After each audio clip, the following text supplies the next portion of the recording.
Hello children, welcome to my class. So today in this video we are going to study how we can use the formula of nth term. An is equal to a plus n minus 1 into d. In the last video we have studied about this formula and the derivation of this formula. Now in this video we will only confine our studies towards the use of all the terms of this formula. इस formula में 4 terms हैं, एक A N है, एक ए है, एक N है और एक डी है. कैसे हम इसे यूज़ करते हैं? जैसे फर्स्ट एग्जांपल देखिए, find the 30th term of A P 10, 7, 4 and so on. Infinite series हमें दे रखी है, ए पी दे रखी है, हमें इसकी 30th टर्म फाइंड आउट करके देनी है. तो इस सीरीज़ की जो फर्स्ट टर्म है, जैसा हमें दिख रहा है वो क्या है 10, यानी कि ए की वैल्यू 10 है. कॉमन डिफरेंस हम फाइंड आउट कर सकते हैं सेकेंड टर्म में से फर्स्ट टर्म को माइनस करके, that we will be getting as -3. अब हमारे पास फॉर्मूला होता है A N is equal to A plus N minus 1 into D. इस फॉर्मूला में जो 4 टर्म्स हैं उनमें से हमें 3 टर्म्स की वैल्यूज़ दी होंगी, चौथे की वैल्यू फाइंड आउट करनी होगी. तो सारी वैल्यूज़ को पुट करेंगे and we will be getting our answer. अब सेकेंड एग्जाम्पल देखिए, थोड़ा सा ट्रिकी है. हमें एक सीरीज़ दी है बट इस सीरीज़ में कुछ टर्म्स को मिस कर दिया, सिर्फ 2 ही टर्म्स लिख कर दे दी. तो हमें मिसिंग टर्म्स को फाइंड आउट करना है.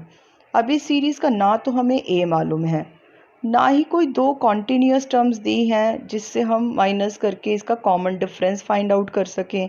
तो कैसे करेंगे? क्योंकि एपी में सबसे मेन चीज़ जो हमें पता होनी चाहिए, ए पता होना चाहिए और डी पता होना चाहिए. यहाँ दोनों ही पता नहीं है. तो ऐसे क्वेश्चंस को हम इक्वेशंस बनाकर सॉल्व करते हैं. जैसे यहाँ पर हमें जो नंबर दे रखा है वो सेकंड टर्म है, यानी a2. फॉर्मूला के अकॉर्डिंग a2 की वैल्यू होती है a प्लस डी. तो a plus D is equal to 38. ये हमारी एक इक्वेशन बन जाएगी. इसी तरह से हमें सिक्स्थ टर्म दे रखी है a6 इज इक्वल टू -22. तो a6 की वैल्यू होती है a प्लस 5d. तो यहाँ से हमारी सेकेंड इक्वेशन बन जाएगी. अब इन 2 इक्वेशंस को हम एलिमिनेशन मेथड से सॉल्व कर सकते हैं. क्योंकि यहाँ पर a सेम है तो दोनों इक्वेशंस को सब्ट्रैक्ट कर देंगे तो हमारे पास d की वैल्यू आ जाएगी. d की वैल्यू को जब आप किसी भी एक इक्वेशन में पुट कर दोगे तो आपके पास आपके दूसरा वेरिएबल यानी कि जो a है उसकी वैल्यू आ जाएगी. Now we have obtain the value of a as well as d.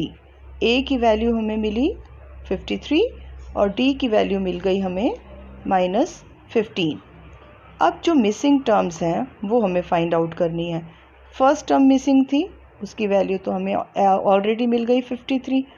Third term missing है, फॉर्मूला लगाएंगे a plus 2d, values put करेंगे और आंसर आ जाएगा. इसी तरह से फोर्थ टर्म फाइंड आउट करनी है. तो फोर्थ टर्म का formula a plus 3d, a की वैल्यू पुट करेंगे, d की वैल्यू पुट करेंगे and we will be getting our missing term. And similarly we can find out our fifth term. अब इस नेक्स्ट एग्जाम्पल में हमें एक AP दे रखी है और पूछा गया है कि जो 78 है वो इस AP में कौन सी पोजीशन पर आएगा. जैसे यहाँ 8 है वो सेकंड पोजीशन पर है, 18 जो है वो फोर्थ पोजीशन पर है. तो ऐसे ही अगर हम इस सीरीज़ में आगे बढ़ते चले जाएं तो 78 कौन सी पोजीशन पर आएगा ये हमें इस क्वेश्चन में पता लगाना है. तो हम ये मान लेते हैं कि जो 78 है वो nth टर्म है इसकी, यानी कि nth पोजीशन पर आएगा. जब हमें किसी चीज़ के बारे में नहीं मालूम है तो हम उसको कंसीडर कर लेते हैं. तो यहाँ हमने an जो है उसको 78 कंसीडर कर लिया. a की वैल्यू हमें 3 दे रखी है, d की वैल्यू हम फाइंड आउट कर लेंगे, that is equal to 5. Formula apply करेंगे, A N is equal to A plus N minus 1 into D. अब हमें यहाँ पर ए एन की वैल्यू दे रखी है 78. ए की वैल्यू भी हमें मालूम है, डी की वैल्यू भी मालूम है, एन हमें नहीं मालूम कि ये कौन सी पोजीशन है जिसे हमें फाइंड आउट करना है. तो सारी वैल्यूज़ को पुट करके ये हमारी एक इक्वेशन जनरेट हो जाती है. इक्वेशन को जैसे ही आप सॉल्व करोगे तो आपको एन की वैल्यू मिल जाएगी 16, यानी कि जो 78 है वो इस सीरीज़ में 16th टर्म है, यानी कि 16th प्लेस पर 78 आएगा. अब एक नेक्स्ट क्वेश्चन है जिसमें हमसे पूछा गया है कि ये जो सीरीज़ है इसमें -150 कौन सी प्लेस पर आएगा। अब यहाँ हमारी फर्स्ट टर्म जो है वो 11 है, सेकंड टर्म 8 है, यानी कि सीरीज़ डिक्रीज़ हो रही है। तो a की वैल्यू 11 और d की वैल्यू जो आएगी वो यहाँ पर आएगी -3 आ जाएगी। अब हमें मालूम नहीं -150 सीरीज़ में आता भी है नहीं आता, अगर आता है तो कौन सी पोजीशन पर आता है। तो हम मान लेते हैं कि -150 जो है वो इसकी nth टर्म है, यानी कि an की वैल्यू को -150 यूज़ कर लेंगे, जैसा प्रीवियस क्वेश्चन में किया था। जब हम an is equal to a plus n minus 1 into D formula में सारी वैल्यूज़ को पुट करते हैं और n को सॉल्व करते हैं तो हमें आंसर मिलता है 168/3। अब क्या सोच कर देखिए कि n 168/3 कोई फ्रैक्शन डेसिमल हो सकता है क्या? नहीं हो सकता। n जो है वो एक नेचुरल नंबर होता है, क्योंकि काउंटिंग नंबर है। किसी भी चीज़ की पोजीशन है तो पोजीशन हम कैसे देते हैं? First, second, third, fourth, fifth, 1 से स्टार्ट करेंगे। पॉजिटिव होना चाहिए नंबर। कभी भी 0th पोजीशन हो सकती है किसी चीज़ की, या हम कभी बोलेंगे कि जो बच्चा -1st डेस्क पे बैठा है वो खड़े हो जाओ। तो कभी भी n की वैल्यू 0, नेगेटिव या फ्रैक्शन नहीं हो सकती। अब इस क्वेश्चन में क्योंकि n की वैल्यू हमें फ्रैक्शन मिल रही है, इसलिए -150 इस सीरीज़ की या इस AP की टर्म पॉसिबल नहीं है। Let us now discuss a few word problems. Like here is one problem. The 17th term of an AP exceeds its 10th term by 7. Find the common difference. अब हमें AP दी नहीं है, हमें बस commonly क्या बोला गया है कि AP की जो 17th टर्म है वो उसकी 10th टर्म से 7 एक्सीड कर रही है, यानी कि 7 बड़ी है। तो जब भी कोई टर्म दूसरी टर्म से एक्सीड कर रही है, इसका मतलब हमें दोनों टर्म्स का डिफरेंस दिया गया है। तो अब एक जनरल AP कंसीडर कर लेते हैं जिसकी फर्स्ट टर्म क्या है? A और कॉमन डिफरेंस D है। अब इस क्वेश्चन के अकॉर्डिंग हमें बताया गया A17 minus A10 is equal to 7। हमें एक इक्वेशन जनरेट करनी है। A17 को जब हम फॉर्मूला ओपन करेंगे वो बन जाएगा A प्लस 16D। A10 का फॉर्मूला ओपन करेंगे तो वो बन जाएगा A प्लस 9D। ब्रैकेट्स का यूज़ करना नहीं भूलेंगे, क्योंकि ब्रैकेट के बाहर नेगेटिव साइन जब भी होता है तो वो अंदर के साइन चेंज कर देता है। अगर हम ये ब्रैकेट्स नहीं लगाएंगे तो क्वेश्चंस के गलत होने के चांसेस हैं। अब जैसे ही ब्रैकेट को ओपन करेंगे, इक्वेशन को सॉल्व करेंगे, a से a कैंसिल हो जाएगा and we will be left with only d and the value of d that will obtain will be equal to 1। तो मेन फोकस करना है इक्वेशन को जनरेट कैसे करें। एक और एग्जाम्पल देखते हैं। Which term of AP 3, 15, 27 will be 132 more than it's 54th term. AP की कौन सी टर्म उसकी 54th टर्म से 132 बड़ी होगी। तो हमें AP दे रखी है। जब AP दे रखी है तो हम इसमें से A की वैल्यू देख सकते हैं, D की वैल्यू भी फाइंड आउट कर सकते हैं। तो यहाँ A हमें पता है, D भी हमें मालूम है। अब हम ये कंसीडर कर लेते हैं कि मान लीजिए इसकी जो nth टर्म है वो 54th टर्म से बड़ी है 132, यानी कि दोनों टर्म्स का डिफरेंस हमें मालूम है 132 है। अब क्योंकि हमें टर्म का नंबर मालूम नहीं है तो हम उसको इन जनरल लेकर चलेंगे an। फॉर्मूलाज को ओपन करेंगे, an की जगह पर हम लिखते हैं a plus n minus 1 into D और A54 की जगह a प्लस 53d। अब इक्वेशन तो हमारी जनरेट हो गई। अब बस नेक्स्ट पर्पस है हमें इसको सॉल्व कर लेना है। ब्रैकेट्स को ध्यान से ओपन करेंगे, कैलकुलेशन पार्ट को सॉल्व करेंगे और जैसे ही हम इसे सॉल्व करेंगे सारी वैल्यूज पुट कर देंगे A की और D की, जहाँ जहाँ हमें A और D दिखाई देते हैं, और n की वैल्यू हमें मिल जाएगी 65। इसका मतलब कि जो इसकी 65th टर्म है वो इसकी 54th टर्म से 132 ज़्यादा है। अब एक बहुत important question, how many 3 digit numbers are divisible by 7। अब सोचिए जो नंबर 7 से डिवाइड होंगे वो सब 7 की टेबल में आते होंगे। 7 1 ज़ा 7, 7 2 ज़ा 14, 14 7 से डिवाइड होता है, डिविजिबल है। 21 7 से डिवाइड होता है, डिविजिबल है। बट हमें एक ऐसा नंबर ढूंढना है जो 3 डिजिट्स का हो और 7 से डिविजिबल भी हो। तो अब 3 डिजिट का सबसे पहला नंबर होता है 100, जो कि 7 से डिवाइड नहीं होता। 3 डिजिट का सबसे पहला नंबर है 105, जो 7 से डिवाइड होगा। अब 105 के बाद 7 7 प्लस करते चले जाइए, तो वो सब नंबर 7 से डिविजिबल होंगे। तो 105 के बाद 112 होगा, फिर उसके बाद 119 होगा। इसी तरह से हमें 3 डिजिट्स का सबसे बड़ा नंबर सर्च करना है जो 7 से डिवाइड हो सकता है। तो 3 डिजिट्स का सबसे बड़ा नंबर है 994, जो 7 से डिविजिबल है। तो इसका मतलब हमारी एक सीरीज बनकर तैयार हो गई, 105, 112 अप टू 994।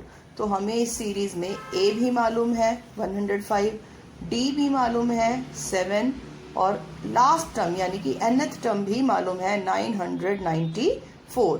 बट हमें ये नहीं मालूम कि 994 कौन सी पोजीशन पर है। ये पता लगाना है कि 105 से 994 तक अगर हम 7 7 के गैप में सारे नंबर्स लिखें तो ये टोटल कितने नंबर्स होंगे, यानी कि हमें n की वैल्यू फाइंड आउट करनी है। तो हम फॉर्मूला अप्लाई करेंगे। हमारे पास एक ही फॉर्मूला है, an is equal to a plus n minus 1 into D. an की वैल्यू पुट करो, d की वैल्यू पुट करो और a की वैल्यू पुट करो, हमें मिल जाएगा n इज इक्वल टू 128। इसका मतलब कि अगर हम 105 से 994 तक टर्म्स काउंट करेंगे तो टोटल 128 टर्म्स होंगी जो 7 से डिविजिबल होंगी। नेक्स्ट क्वेश्चन है, find the 20th term from last of AP 3, 8, 13 and so on up to 253। Last से टर्म फाइंड आउट करनी है, मतलब हमें इस सीरीज़ को 3 से नहीं पढ़ना बल्कि हमें इस सीरीज़ को रिवर्स्ड फॉर्म में पढ़ना है 253 से। अब इस सीरीज़ को सॉल्व करने के लिए अलग अलग मेथड्स हैं। कुछ लोग इसके लिए एक नया फॉर्मूला जनरेट कर देते हैं, बट मैं इसे कैसे कराऊंगी, रिवर्स्ड एपी की फॉर्म में, यानी कि हम सीरीज़ को लिख ही लेते हैं रिवर्स्ड फॉर्म में। 253 को सबसे पहले लिख लीजिए और जो सबसे पहली टर्म थी उसको सबसे लास्ट टर्म बना दीजिए, यानी कि 13, 8 एंड देन 3। अब क्वेश्चन आपका बिल्कुल वैसा ही चलेगा जैसा हम नॉर्मली करते हैं। 20th टर्म हमें फाइंड आउट करनी है। ए की वैल्यू हमें मालूम है 253 है, डी की वैल्यू लास्ट वाली टर्म में से पहली टर्म को माइनस करके आती है, तो यहाँ डी की वैल्यू हो जाएगी -5। ए 20 फाइंड आउट करना है, फॉर्मूला बनाएंगे a प्लस 19d, सारी वैल्यूज़ पुट कर देंगे, आंसर आ जाएगा 158। एक चीज़ का हमेशा ध्यान रखिए कि जब हम सीरीज़ को फ्रंट से देखते हैं तो जो कॉमन डिफरेंस यहाँ मिलता है, जैसे 8 में से 3 को माइनस करते तो कॉमन डिफरेंस 5 होता, तो जब आप रिवर्स्ड फॉर्म में सीरीज़ को लिखेंगे तो डी का ही आंसर चेंज होगा विद द नेगेटिव साइन। चलिए एक लास्ट क्वेश्चन और डिस्कस करते हैं। Ravi started working in 1995 at an annual salary of ₹5,000 and received an increment of ₹200 each year, in which year his salary will reach ₹7,000। अब ऐसे questions में हमें कोई सीरीज नहीं दी होती है, हमें वर्ड प्रॉब्लम को देख करके खुद से सीरीज को जनरेट करना है। अब जैसे इस क्वेश्चन में 95 में उसने स्टार्ट किया तो 95 में उसकी सैलरी 5,000 थी, यानी कि 96 में उसको 200 रुपीज़ बढ़ा कर मिले तो 5200 उसकी सैलरी हो गई। इसी तरह से 97 में उसको 5200 में फिर से 200 प्लस करके मिलेंगे। इंक्रीमेंट का मतलब है पिछले साल की सैलरी में और कितना बढ़कर मिल रहा है, तो 5400 हो गया। अब कोई तो ऐसा साल आएगा जब उसे 7000 मिलने शुरू हो जाएंगे, तो हम ये मान लेते हैं कि nth ईयर में जाके उसे 7000 रुपीज़ मिलेंगे। तो अगर हम इसे एक एपी की फॉर्म में लिखें तो हमारी एपी बनती है 5000, 5200, 5400 एंड अप टू 7000। तो हमें ए भी पता है, हमें डी भी पता है और हमें ए एन भी मालूम है। सारी वैल्यूज़ को जब हम पुट करके एन की वैल्यू फाइंड आउट करते हैं तो n की वैल्यू आएगी 11। इट मीन्स 11th ईयर में जाकर उसकी सैलरी 7,000 रुपीज़ हो जाएगी। इसका मतलब उसने 95 में स्टार्ट किया था, तो आफ्टर 11 ईयर्स यानी कि 2006 में उसे 7,000 रुपीज़ एज अ सैलरी मिलेगी। तो वर्ड प्रॉब्लम को सुनकर हमें पहले उससे एक एपी जनरेट करनी है और फिर उसके बाद जो रिक्वायर्ड टर्म मिसिंग है उस फॉर्मूला में उसे हमें फाइंड आउट करना है। So these were a few questions that we have discussed by using the formula an is equal to a plus n minus 1 into d। I hope आपको ये questions clear हुए होंगे। इसी तरह के क्वेश्चंस की आप प्रैक्टिस कीजिए। आपकी एनसीईआरटी बुक में भी बहुत सारे एग्जाम्पल्स और क्वेश्चंस हैं, उनकी प्रैक्टिस कीजिए। If you have any doubt you can ask your queries using your comment box. Till then, bye bye, have a nice time, stay at home, stay safe.